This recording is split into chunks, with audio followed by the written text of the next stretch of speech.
Hi again. Here we are to continue talking about making our Weather API wrapper and or library, right? And where we left off last time, we had generated the weather data here in the console, right? So we still have kind of a naive program, right?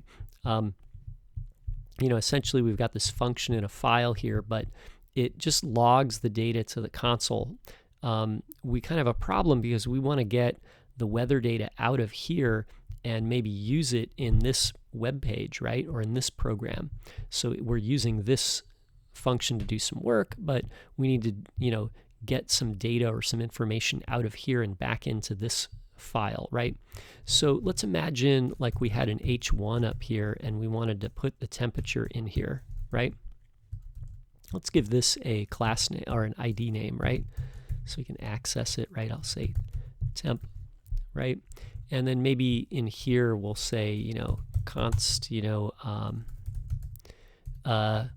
let's call this like, let's actually make it temp display, just because we might use temp. It's kind of a generic variable, right? Let's give that a little more detailed name, and then we can call it temp display here, and use document.getElementById, and then say temp display, right? So now we've got a reference to this thing, and we can put the temperature in it, but we don't have access to the temperature, right? It happens inside this function, but it doesn't get out. So how can we get that data out of here? One way, and this is like a very common pattern in JavaScript, is to use a callback. Okay, so to use a callback, what we'll do is we'll include another parameter here to the function. Oh, you know what? I just realized, and you guys probably already noticed this, I misspelled weather. I'm going to fix that. I missed the T there, right? So let me fix that, right? There we go. Okay, so now I can continue. Okay, anyway, so we could add another parameter here to the getWeather method.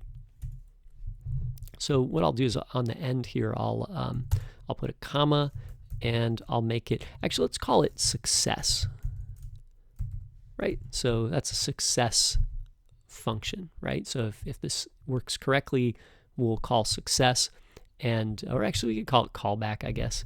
Let's call it callback now, and then I'll change it to success later, and you'll see why.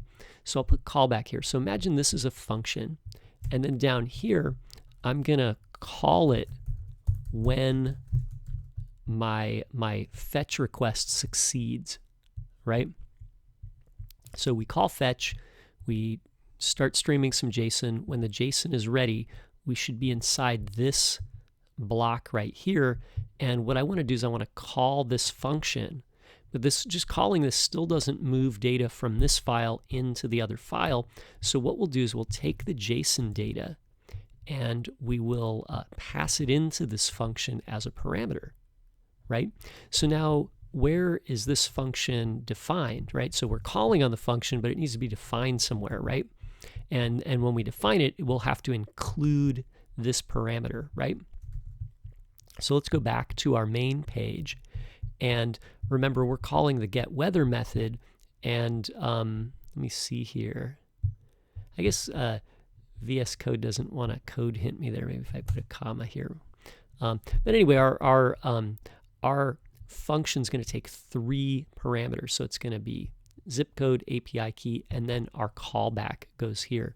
But instead of just putting callback here, we're going to put in the actual function that we're defining. So I'll just type the whole thing here, right? So I'm using an ES6 function, right? And remember, our function should take a JSON object as a parameter. So we'll pick that up here, and then we can deal with it inside the code block for the function, right? So maybe we'll do this. We'll say temp display dot inner HTML equals, and we'll have to get the temperature off of the JSON. And if you recall, over here we use JSON main.temp. So we can do that here now, right?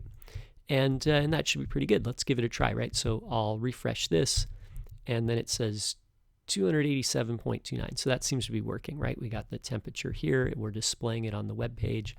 There we go with a callback, right? Hey, what if we had an error message, right?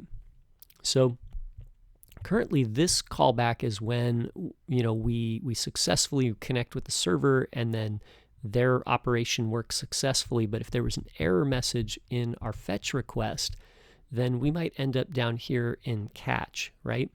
So in this case, you know, how would we handle this? Well, we could handle it with a callback also. So what I'm going to do is I'm actually going to change the name of this callback to success. Okay, and then I'll make another callback called error. So I got the success callback and the error callback. I'm going to change the name callback here to success. So we can say on success, we'll call success and pass in the JSON. And down here, if we get an error message, we'll say error parentheses, and we'll pass the error message in. So now anything that happens in here will be passed along to one of the two callbacks that are in our main program. So now we're still, our program's still pretty naive, but it's actually getting a lot better, right? So, you know, essentially you could use this code in any project, right? You could import that into any project, and then you could call it like we're doing here, and then you could determine how the data that was returned is used within the code that you're writing without having to edit the code here. Okay. Now there's still a lot more we can do to really improve on this, but I think we've gone pretty far actually with this callback thing, right? So anyway, thanks for watching. I'll continue in the next video, and you can post any questions to the comments. And you know, if you have any ideas, you can try and modify this. Maybe add some more features here. You know, so display like the wind speed or the temperature description, right? And you know, experiment with that, and then we'll continue and add some more features to the rest of this in the next video.